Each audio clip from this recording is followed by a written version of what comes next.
Had to be on there for 10 years. Started writing letters as early as the first year that I was on in 1956 to Capitol Records saying, I'm doing the show in Philadelphia. I'd love to meet Frank Sinatra. And they said, thank you very much. Everybody would like to meet Frank Sinatra. And I said, well, I don't want to bother him. I just want to shake his hand.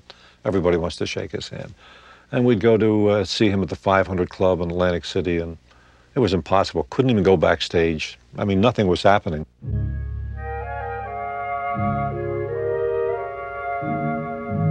1966, really moving ahead. I got a call from the folks on the coast and Warner Brothers and saying, gee, this is really an astounding thing you did. Is there anything we can do for you? And I said, yeah, I just want to meet Frank Sinatra. And they said, gee, you've been making this request for 10 years now. It's just not possible. But we'll check it out again. That was Monday, Tuesday, Wednesday night. Thursday, I got a call. They said, do you think you can come out to Vegas? I said, absolutely. I've been packed for 10 years. I'm ready to go. So we flew out to Las Vegas and we got to the Sands Hotel, and it was packed. Well, we went down to the maitre d' where everybody was standing in line with their hundreds and 200s. And I said, excuse me, I have a reservation. Your name, please? Sid Mark. We're from Philadelphia. Sorry, Mr. Mark, we don't have any reservations for you. The only thing we can get for you is maybe that last table in the back. I figured, oh, this is awful. So I paged Jilly Rizzo, and Jilly said, where are you? We're waiting for you for dinner.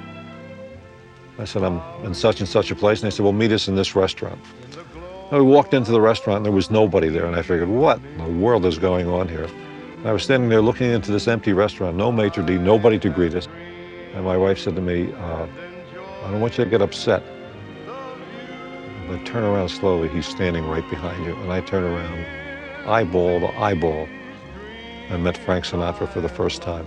And then he escorted us over to a private dining room to have dinner, and it was Jack Benny and Mary Livingston, Mr. and Mrs. Benny, and Milton and Ruthie Burrell were at the table, and Leo DeRocher and Lorraine Day. His daughter Nancy was there. Jimmy Darren, the movie star, was there. Then Jack N. Trotter, who owned the Sands, came over. In 1960, he was at the 500 Club again. This time, Natalie Wood herself was there. So she was seated not too far from the drawing. And I just walked up to her in the same room. And I figured, well, last year was her birthday. It was a birthday present.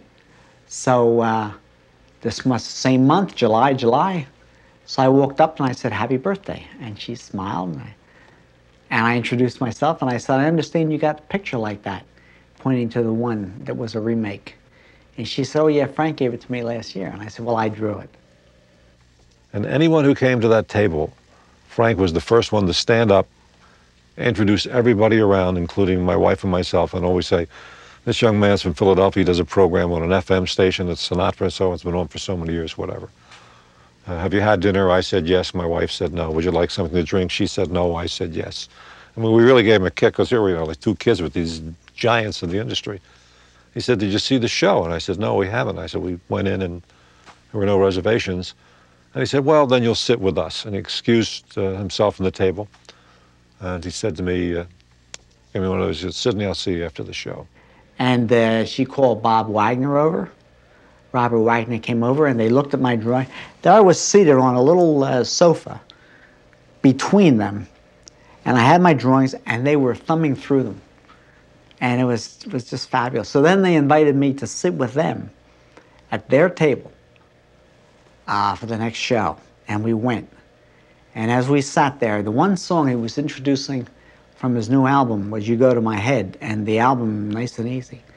And there's a particular note in that he just takes and he stretches and he bends. And when he did this, here's Robert Wagner, an internationally known and renowned film star, a real person. He just went, whew, when Frank did that with the note. And I thought, wow, he's just like me.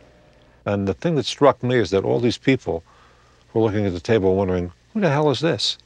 So when we stood up to leave, Jack Benny said, well, you'll come with us, Sidney. You know, everything was on the first. And Milton Berle said, no, Sidney's going to sit with us. We went into the show and sat down dead ringside, everybody, you know, applauding when all these stars were coming in. Altogether, in those 2 years, I saw 16 shows and didn't pay for any of them. So it was pretty good. What do you think will happen after Frank Sinatra passes away? I don't like to think of it. I hope I go first. He won't miss me, but I'll sure as heck miss him. Passes on where? He'll be back in 3 days. He'll be back in 3 days. I was in a hospital, and I would ask some of the nurses, anytime there would be a record come on the radio or something, he would sing, I'd say, "Who's the mystery vocalist?" And everybody said, "Oh, that's Frank Sinatra." Well, one time there was a nurse. She must have been 21 or something. She didn't know who he was.